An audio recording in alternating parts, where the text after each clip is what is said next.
All right, Steve Bannon's in trouble again at a gathering in Florida. The Breitbart firebrand claimed that there's a special room in hell for never Trump Republicans. Then Charles Manson died and reported that no, it's all just one big lake of fire. Bannon has yet to retract his statement. Speaking of special rooms in hell, Michael Knowles will be in this room with us to discuss Thanksgiving. Trigger warning, I'm Andrew Klavan, and this is The Andrew Klavan Show. I feel hunky-dunky, life is tickety-boo.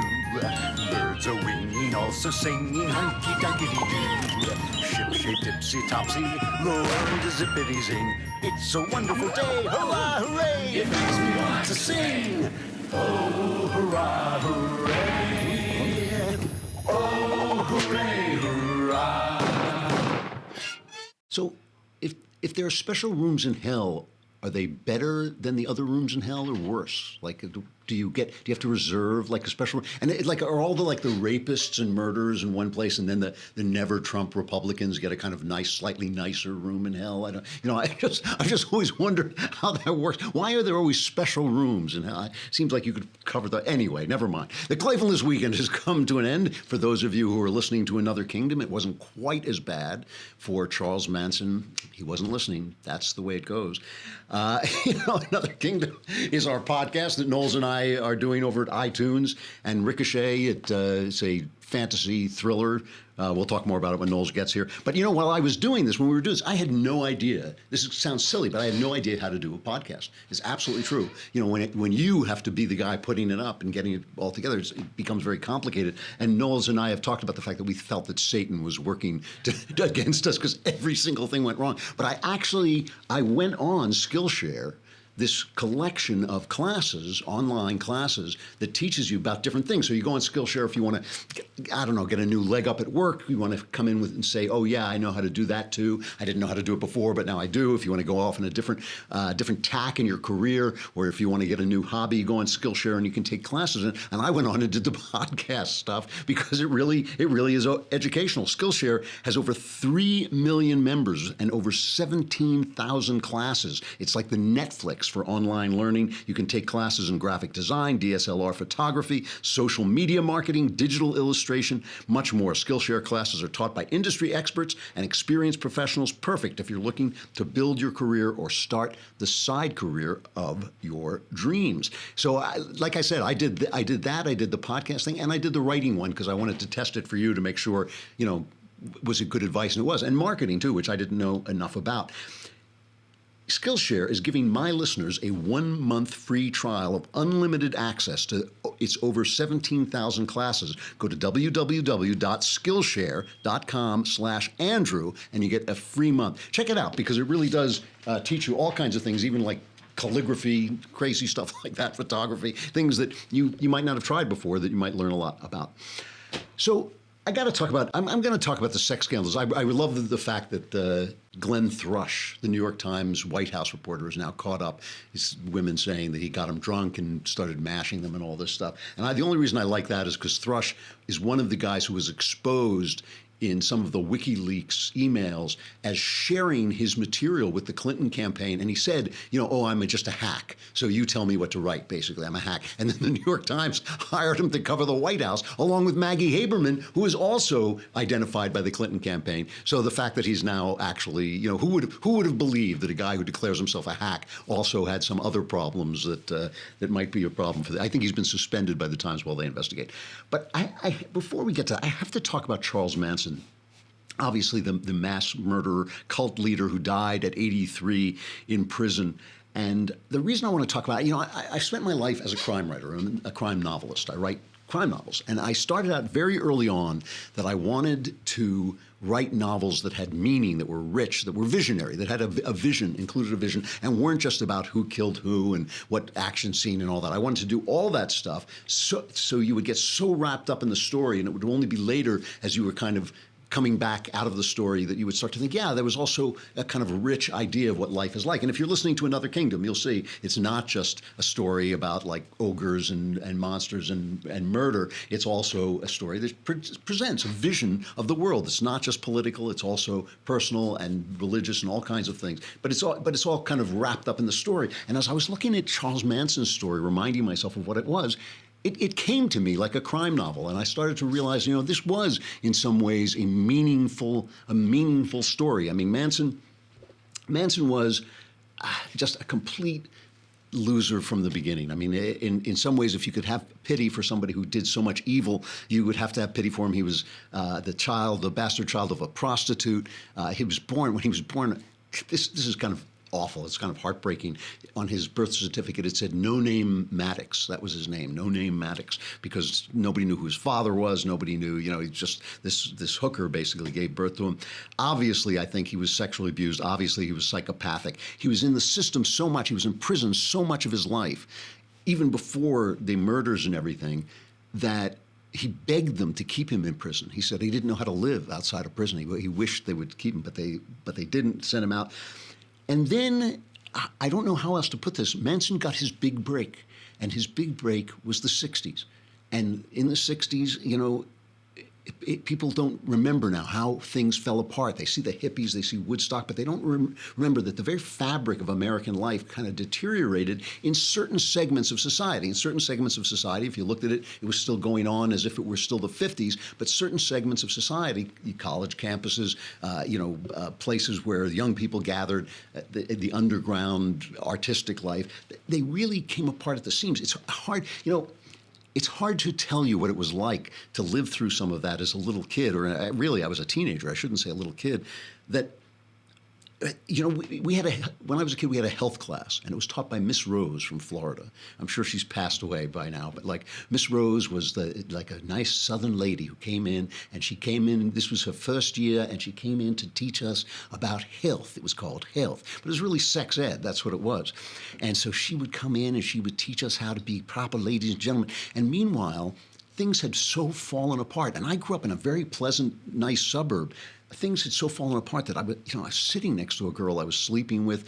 Another girl right down the row had an abortion. Guys were taking drugs. Everybody was screwing everybody else. I mean, and if you had asked us a year before, we would have told you that we would be virgins when we were married. I mean, that's how fast it fell apart. It was really like if you'd been talking, yeah, I think it would be the right thing to do and we weren't religious or anything. It was just the way everybody sort of felt, maybe you'd have a fling with a bad girl or something like that, and then you'd get married. That was kind of the way you thought. And the next year, like I was 15, you were sleeping with nice girls, and everybody was doing it. It was just what was being done. So it was a complete unraveling. If it was unraveling where I was in a fairly staid, well put together suburbs, just think of what was happening in other places. Now, Manson wanted to be a singer-songwriter. That was kind of the dream he had. And by chance, he kind of bumped into Dennis Wilson of the Beach Boys. And the Beach Boys actually recorded one of his songs, which was just awful. It's just a terrible, terrible song. But I don't think they released it until after he became famous with the murder. I played just a little bit of it. It was just terrible.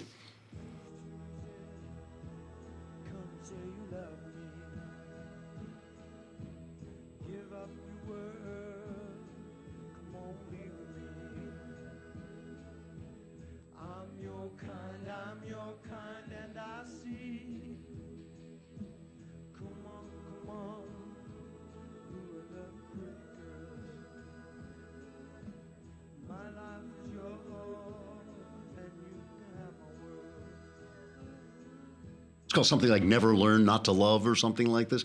But, the other thing I want to point out about this, about the 60s, of course, is it's also hard for people now who didn't live through it to understand that we thought, even I, for about 6 months, although I was so cynical even as a kid that I didn't really buy into it, but people thought that a new world had come upon us, a new paradise. There was not going to be any war. It was going to be the age of Aquarius. We're all going to love one another, the sexual freedom. And a lot of times people say, oh, it was the pill. The pill brought all this sexual freedom. But that's only half true. The idea of sexual freedom has been in the Western consciousness from the beginning. The idea that marriage is prison, the idea that marriage strangles the soul and our sexual lives should be free. That's been with us for hundreds and hundreds of years. The pill just made it more possible that you could sleep with somebody and she wouldn't get immediately pregnant. That was the only big difference there. So, yeah. You know, it's funny. I'm thinking about Forrest Gump. You know, if you've seen the film Forrest Gump is about the idea that America has this essentially stupid decency that goes through all these changes in life and sort of passes. Forrest Gump kind of represents an America that is stupid but also smart. It's stupid but virtuous, and its virtue is its smartness. And yet, I can't help but thinking that Forrest Gump passes through that picture in some ways with his virtue unscathed, but I'm not sure that is what happened to America. Anyway, so Manson fell in with Dennis Wilson and the Beach Boys, and they recorded some of the songs and all this, and there was also a producer, Terry Melcher, but Melcher refused to give Manson a record contract. So Manson is now in California, and he sets up this cult. And what's fascinating about this cult, okay, is that it's largely white, middle-class girls who come and become like his sex slaves.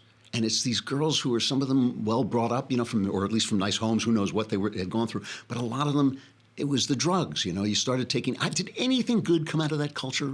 I remember being told, oh man, if you want to be a writer, you have to take LSD. And I kept thinking like, it's not making sense to me. You know, if you want to be a writer, your brain is all you got. Why would I take something that's going to turn it to glue? You know, and I never did. You know, I smoked a little dope. We all smoked dope. But I must have smoked dope like 5 times. And I thought like, it's boring, you know. But everybody was pushing LSD on you, mushrooms, cocaine, all that stuff. And I just kind of stayed away from it, but like nothing good came out of it. So a lot of these women started out, they started taking drugs, they started taking hallucinogens, and Manson manipulated them, and he would have sex with all of them, and he would tell them who they could have sex with, and he would tell them when they could have sex, and he developed this cult that was largely based on these white middle-class women. Here is one of them.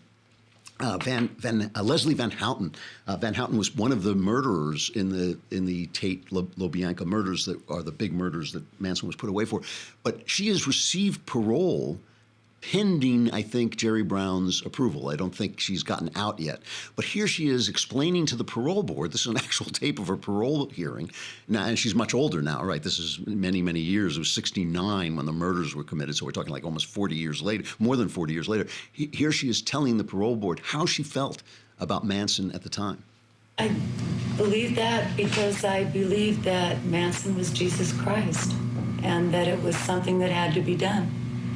And that while it was not something that I felt good about or that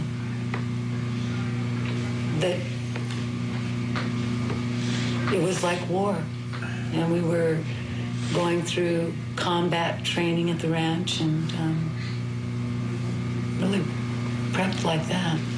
And your belief system led you to believe that someone who was Jesus Christ would instigate racial wars between blacks and whites?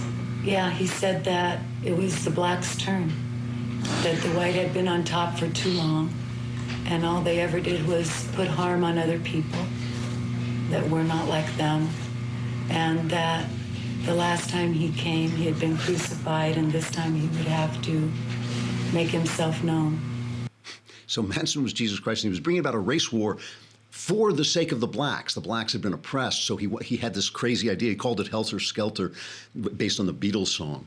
And the race war was going to be called Helter Skelter, and that he had some idea that these murders were going to start this race war, which would then elevate black people, and he would be their savior.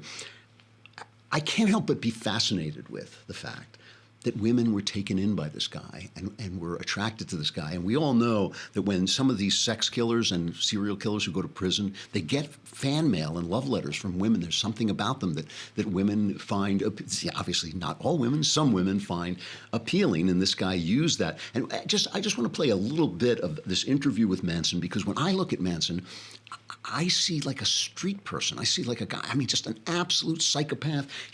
Nothing he says makes sense. I picked this little cut because it's where the interviewer asks him if he has any remorse for the terrible, terrible things he did. And this is what he said. From your words, as Mr. Emmons quotes them in this book, it's clear that you were guilty of murder, and yet he says in all his conversations with you, he never heard you express remorse. Have you never felt it? Remorse for what? You people have done everything in the world to me. Doesn't that give me equal right? I can do anything I want to you people at any time I want to, because that's what you've done to me. If you spit in my face and smack me in the mouth and throw me in solitary confinement for nothing, what do you think's going to happen when I get out of here? Guilty. I wouldn't do anything that I felt guilty about. You don't feel guilty at all? There's no need to feel guilty. I haven't done anything I'm ashamed of. Maybe I haven't done enough. I might be ashamed of that, for not doing enough, for not giving enough, for not being more perceptive, for not being aware enough, for not understanding, for being stupid.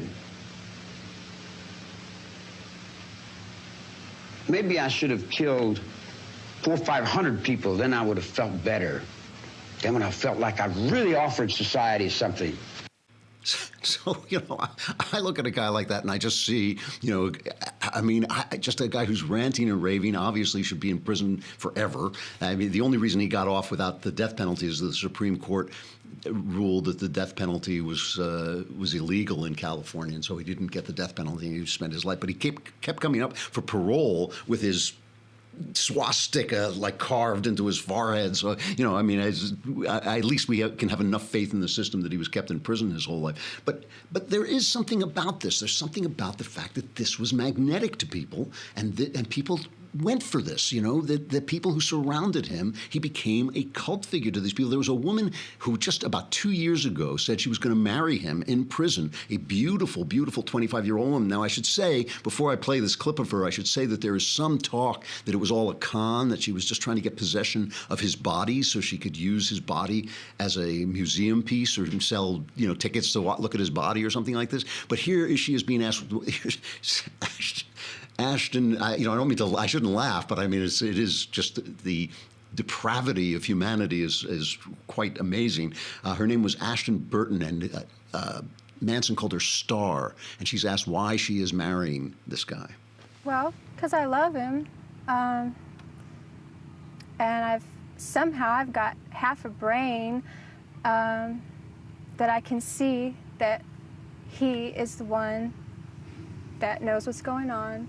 He's the one that is in the truth whenever nobody else is.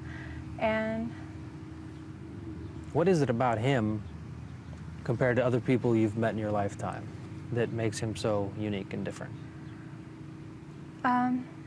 Charlie always tells the truth, no matter what. He always tells the truth. So I'm talking about this as a crime writer, a crime novelist, which is what I am. I've been most of my life. I'm even Another Kingdom, even though it's a fantasy story, it is a crime story too.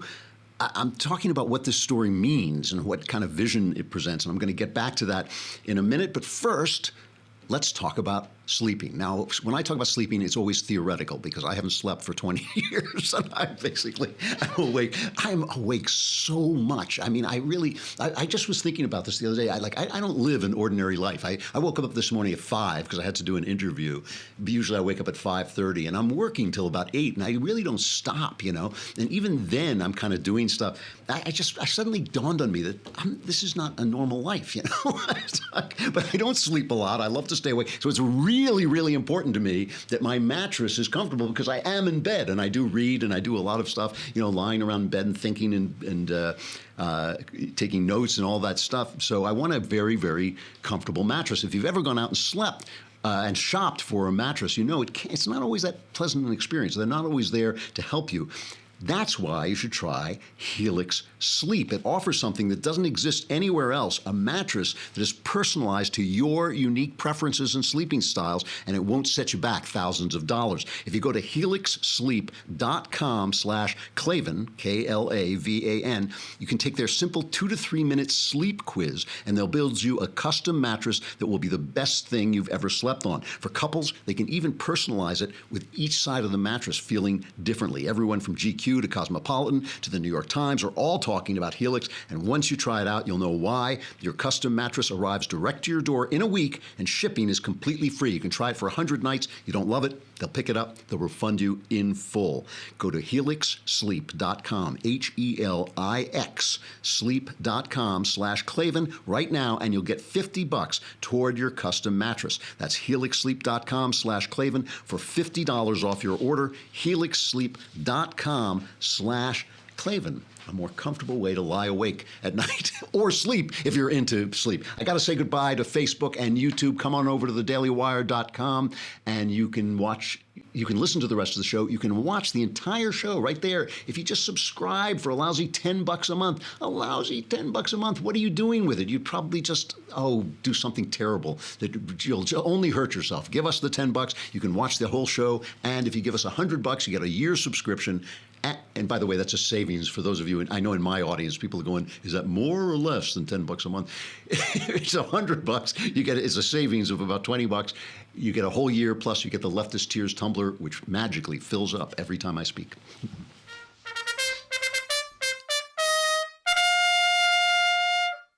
So let me just, I want to wrap this up and I just talk about why I'm talking about it when all this sex stuff is coming up, all these sex accusations.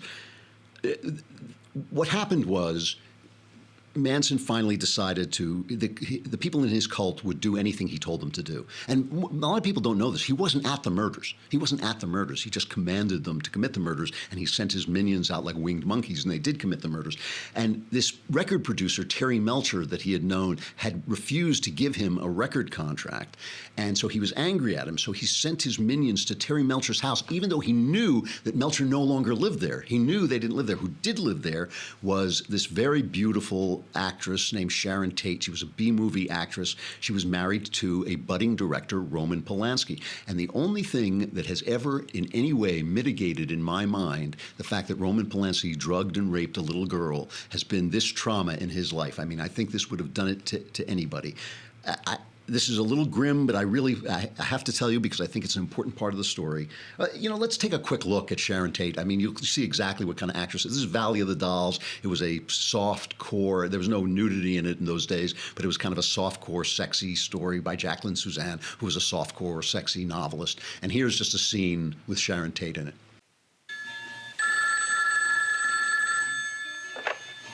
Hello? Yes, I'll accept the call. Hello, Mother. Well, I just got in. I thought it was too late to call you.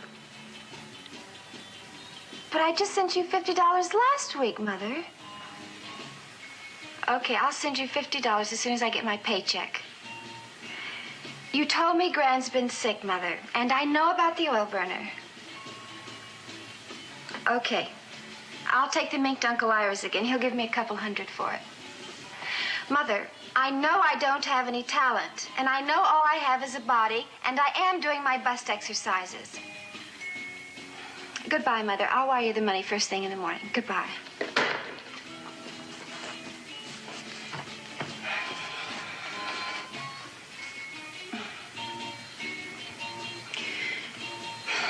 Oh, to hell with them. Let them droop. So that's a very Pomo scene because she obviously doesn't have any talent, and she does have this body, and she's dressed with so you can see as much of it as was at that time possible. But here's the thing, and this is gruesome, but it's worth talking about because it is part of the meaning of all this. She was 8.5 months pregnant. And when these guys burst in with this insane mission to kill everybody in the room, they killed 8 people if you include they killed 6 people one night and 2 people the next night in another house. But it's 8 people altogether if you include the unborn child. She was 8.5 months pregnant. She pleaded with them to let her live just long enough to have the baby, to deliver the baby. And some of the story is that when she died, she was still trying to explain to him that she was going to be a mother, that she shouldn't kill him. All right. So really terrible. But it speaks to something, to where we are right now. Because this dream of sexual liberation, which has been with us forever, doesn't take into account, as feminism doesn't take into account, as most commentary doesn't take into account, how deep and human and dangerous and exciting and creative the sexual impulse is. The sexual impulse is at the heart of our physical humanity, and it is a vortex of both creation and destruction. And one of the things that drives me crazy when we're talking about sexuality is people expect everything to go fairly, everything to go nicely, everyone to behave politely. That's never happened in all of human history. And so when some visionary clown or group of visionary clowns comes along and tells you that we're going to take the shackles off. We're going to take the shackles off. We're going to get rid of these norms like marriage and all these imprisoning structures that people have built. It's like getting rid of a wall before you know what's on the other side of the wall. You know, it's like, what do I need this shark cage for? What do I need this protective structure for? This protective structure that we were so quick to throw away, and so desperately want to throw away because it feels like our humanity is being shackled, was built for a reason. And when they came along in the 60s and told us it was going to be the age of Aquarius, now everyone's going to sleep together and everyone's going to be fine and there's going to be free love, baby, you know, it's all going to be Woodstock all the time. Charles Manson was created in that moment. Charles Manson was created by people with their dreams of utopian humanity, with their dreams of an age of Aquarius. Charles Manson was the age of Aquarius. He was the age of Aquarius the way it really looks, because that's what happens when you let people free. Our souls, our bodies are machines built to do things that our mind and souls know that they shouldn't always be doing, and we have built these structures to protect ourselves from the vortex of our own brokenness and sin. And you know, it's just so when he and the women flock to him, the women who flock to him are also behaving in a way that is natural to them. You know, I mean, this is also part of our humanity. So when I see all these people being accused of things and how we're going to handle this and how it's all going to change, it's not going to change. It's not going to change. And we've reached this point now with all this sexual malfeasance. We've reached this point where it really is all about our political points of view. People are saying, well, yeah, we'll throw Clinton under the bus because we don't need him anymore. Well, what about Al Franken? No, we're not going to throw Al Franken. We need that vote. Well, what about Roy Moore? You know, he was banging on the Ten Commandments, and aren't we going to not support him if it's true that he was messing around with a 14-year-old? No. We got to support Roy Moore because we hate the other side so much. All I can say is that we can't live where only one side is following the rules, right? We can't live where Clinton gets off and Roy Moore has to be penalized. It's not going to work. I know a lot of people are saying, oh, this is terrible. The conservatives are giving up their morals. The left has already given up their morals. But look, this is a political fight. We can't live where only one side follows the rules. I think that we're going to have to start thinking really about what the rules are. And in order to do that, we have to get rid of lies. We have to stop. You can't regulate a society through lies. We can't tell ourselves that men and women are the same. We can't tell ourselves they have the same proclivities. We can't tell ourselves they have the same vision of life. We can't tell ourselves they have the same sexuality. We can't tell ourselves that you can magically become a woman by wishing it so or having pieces of your body cut off. You can't. It can't be done. And until we look at ourselves truthfully, we have no idea what the rules should be anymore. We do not know what the rules should be anymore. And all I'm telling you is that the structures that were put in place, we may need new structures. They may have to be modernized, but the structures that were put in place because underneath it all is Manson and his followers. That's who's waiting there. It is not paradise. It is not sexual, love and peace and Woodstock forever. That's what it is. That's who Charlie Manson was. All right, have we got Knowles? Ah! Hey! There he is. He's the star of Another Kingdom, not to mention the Michael Knowles Show. Come on. It is pretty cool. We did get a bunch of tweets over the weekend. It was a tough one for Charles Manson. He didn't listen. But, obviously the new episode came out. A lot of people listened to it. And you can get it on Stitcher, Google Play, or iTunes, wherever fine narrative podcasts from the right-wing conspiracy are downloaded. I looked at it, and it had over 700 five-star reviews. This was the shocking point. Yes. I do like the one that Hillary Clinton gave us that said, I don't like Michael Knowles, get him out of there, But that's fine. Hillary is entitled to her free speech. Even though she wanted to curtail our free speech, she's entitled to her own. No, the reviews have been great, and the reviews for even you have been great. Of course, they don't know you personally, or they wouldn't be. People keep saying, "Are you putting up the reviews?" And I thought, I don't know anybody who would say anything nice about you. That's true. Yeah. If it were Drew writing the reviews, or like Sweet Little Elisa or somebody, it'd all be like 3 stars. 5 for you, 1 for me. Exactly. Evens out. Anyway, it's been a tremendous success, and it's been just a joy doing it. So the really nice thing about it is that it means that it means two things. One, conservatives aren't Philistines when it comes to Yes. art. Yes, it's which possible. is great, you Yeah. know. And the other is that conservatives can produce art that Hollywood they can keep the gates closed, they can keep the blacklist, they can keep conservatives out, but we can still make art that will be listened to by 20,000, 30,000 people per episode. You know, one of the reasons I keep pleading with my audience and your audience to sign up for this thing and subscribe is because if we get enough success with it, I will I swear I will push this down Hollywood's throat. I will force them to make it, but I need a lot of support, a lot of more, audience, and then I'll just cram it down there. It would be, for a year, we're at Thanksgiving. I have a lot to be thankful for this year. It's been a very nice year to me. And to begin the year by shoving a blank book mocking Democrats down New York Publishing's throat, and then to end the year by shoving a conservative, written by conservatives, non-politically correct fantasy down Hollywood's throat, it would be the perfect bookend. We got to do it. We got to make it happen. We'd have a parade. All right, let's talk about Thanksgiving. Speaking of Thanksgiving. Your show comes on after mine. You will be talking about Thanksgiving at length, but I want to give people a preview because one of the things I've been wondering about, there are all these myths about Thanksgiving. And every year, Rush Limbaugh tells this story about how it was to celebrate the end of communism or something like this. And I've always wondered, is there any truth to this? Is that a true story? I mean, I know everything Rush says is true. It is true by the very fact of Rush saying it becomes true when he says it, yes. I wondered this too. Obviously, I repeated the story blindly for years without really looking into it. But I've wondered too, is that the true story? So I looked into it, and the short answer is yes, it is true. The left has tried to attack this version of the story. They point out that the first Thanksgiving that we think of as Thanksgiving was in 1621, 1 year after the Pilgrims sailed, and the Indians came, and there were a lot of Indians who showed up.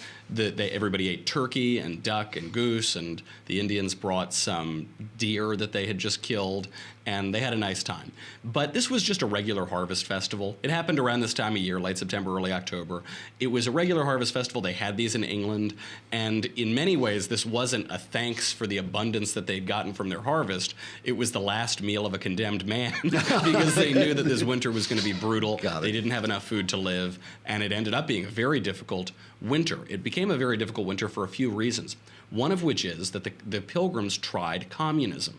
When they got there, and that's not an exaggeration, by the way. I was reading William Bradford, Governor Bradford's of Plymouth Plantation last night, the definitive account of the Plymouth era written by the governor of the colony.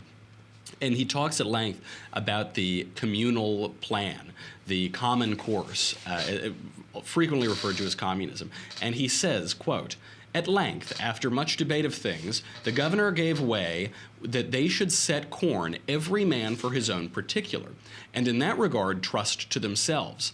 In all other things, they would do it as they did before, but instead of dividing up the land for everybody, they would give each man his own parcel of land that he had to work." They had this problem where a lot of people were saying, "Oh, I'm sick, I'm tired, I'm coming down with some Under sickness." communism, you mean? People wouldn't work. They wouldn't work. They would surprise. stay home. They wouldn't work the fields. People started to get a little angry. So Bradford writes, "This had very good success, for it made all hands very industrious, so as much more corn was planted than otherwise would have been by any means the governor or any other could use, and saved him a great deal of trouble, and gave far better consent.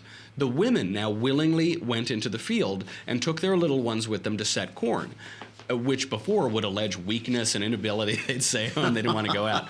And Bradford, so as we don't miss the point, so as we don't think he's talking about someone else, he gets very explicit. He says, "The experience that was had in this common course and condition, tried sundry years, and that amongst godly and sober men, may well evince the vanity of that conceit of Plato's and other ancients, applauded by some of later times," applauded by Karl Marx of even later times than Bradford is writing, "that the taking away of property and bringing in community into a commonwealth would make them happy and flourishing, as if they were wiser than God." Oh, wow.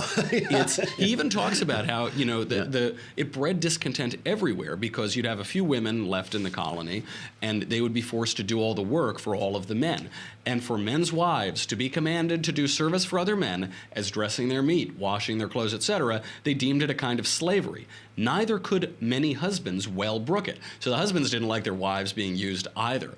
And I take special interest in this because I'm descended from 4 of these people. You are? So yeah, believe it or not, I know I look swarthy and Sicilian, Yeah. but I also am descended from one pilgrim, a guy named Dr. Samuel Fuller, the doctor of the colony, and 3 of the strangers. So they were not separatists, they were not religious zealots. They just wanted to come and have a new life and make a little bit of money.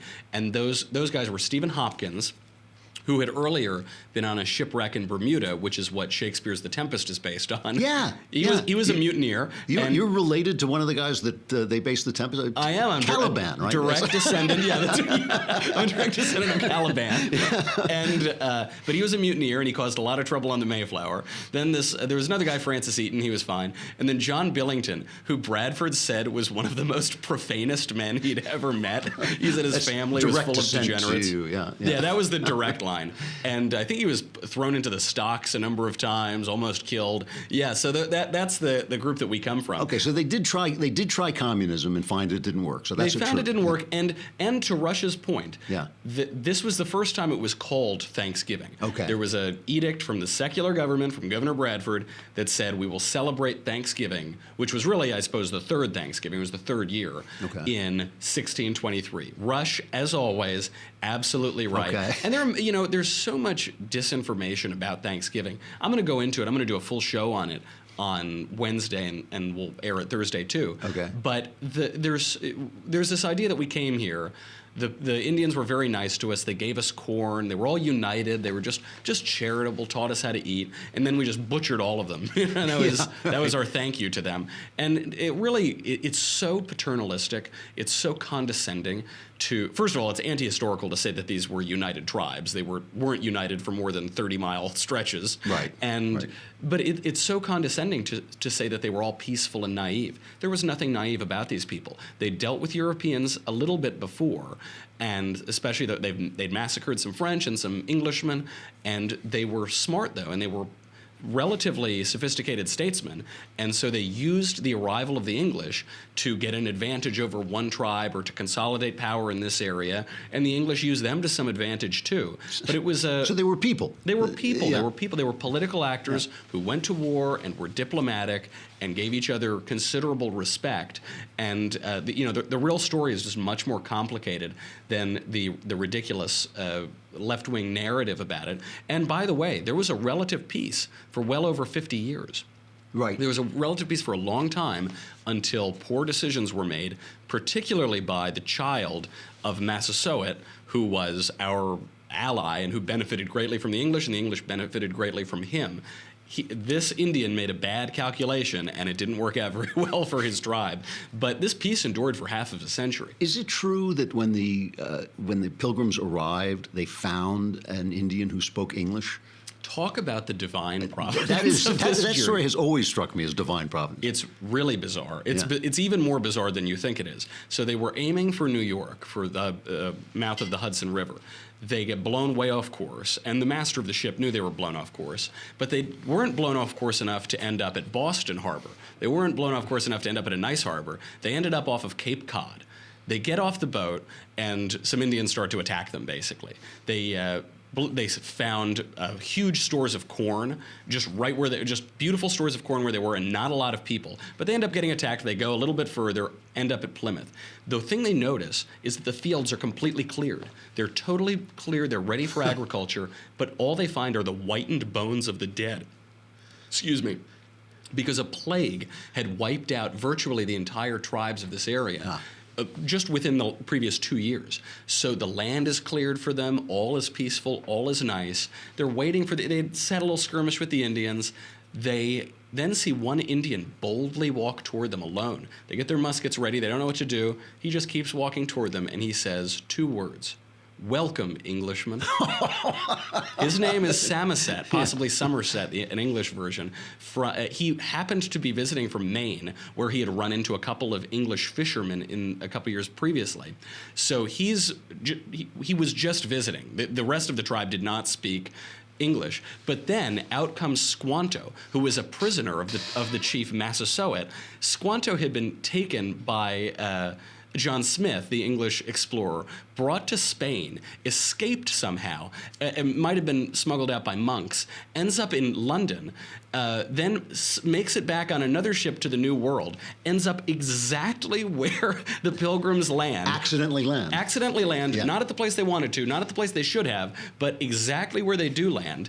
And he comes out and speaks basically perfect English to them, and converses, talks to them about Spain, talks to them about various neighborhoods in London, and also then uses them to for his own political machinations. But basically the one guy in the hemisphere that speaks fluent English ends up exactly where the Pilgrims accidentally land. Unbelievable. It is an unbelievable story. Michael Knowles, the Michael Knowles Show is coming up after this.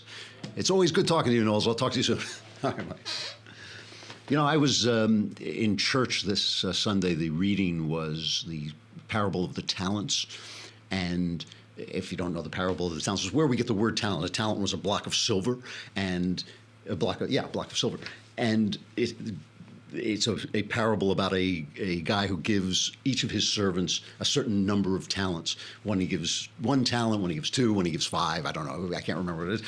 And he goes away, and when he comes back, one of them has invested his 5 talents and made 5 more, and he says, well done, you've done a great job. And the other has invested his 2 talents and made 2 more, and he says, great, good job, you did what you could with what you had. And the guy with 1 talent was so afraid of losing it, he buried it in the ground, and the master, who kind of represents God in the story, says, that was the wrong thing to do. You could have at least invested it and given me interest on this. And I was thinking, gee, God is a capitalist, he's obviously a capitalist. So when they tried communism, said we thought we were wiser than God, they were actually right. God is a capitalist. He invests in us to use our talents, and that's, like I said, that's where you get the word talent as we use it.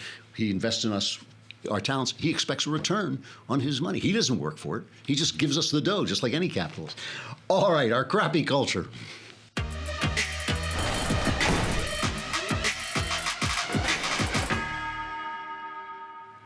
So many years ago, an exhibit came to New York. I think it traveled all around the country, and it was the tomb of Tutankhamun, King Tutankhamun, the Egyptian pharaoh, child king.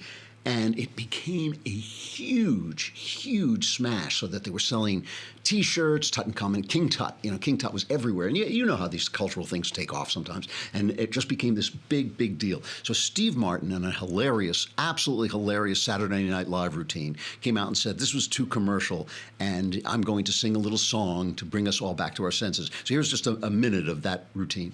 I'd like to talk seriously just for a moment. One of the great art exhibits ever to tour the United States is the Treasures of Tutankhamun, or King Tut. But I think it's a national disgrace the way we have commercialized it with trinkets and toys, T-shirts and posters. And about 3 months ago, I was up in the woods and I wrote a song. I tried to use the ancient modalities and melodies. I would like to do it for you right now. Maybe we can all learn something from this.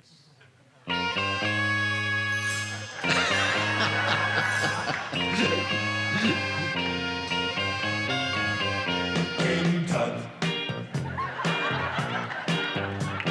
Now when he was a young man, he never thought he'd see people stand in line to see the boy king. King Tut. How'd you get so funky? Did you do the monkey? You're going to use the ancient modalities. He says, and my favorite line in the song is later on where he says, he's dancing on the Nile, the ladies love his style. Anyway, at Reed College, a small liberal arts school, I'm reading from Newsbusters, P.J. Gladnick. At Reed College, a small liberal arts school in Portland, Oregon, a 39-year-old Saturday Night Live skit, this one, recently caused an uproar over cultural appropriation. In the classic Steve Martin skit, he performs a goofy song, King Tut, meant to satirize a Tutankhamun exhibit touring the U.S., and to criticize the commercialization of Egyptian culture.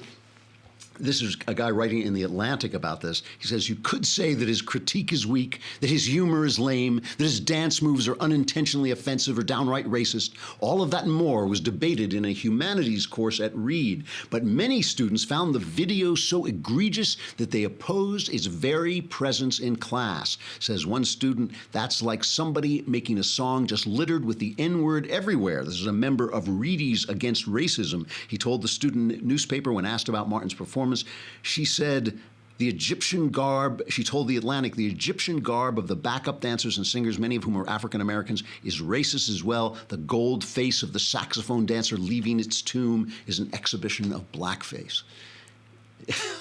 So I just, what gets me about identity politics, though, what struck me about this as I was reading this, is identity politics, they call themselves progressives, but you ever notice that everything progressives say is actually the opposite of the truth? Identity politics is going back to an old idea of tribalism.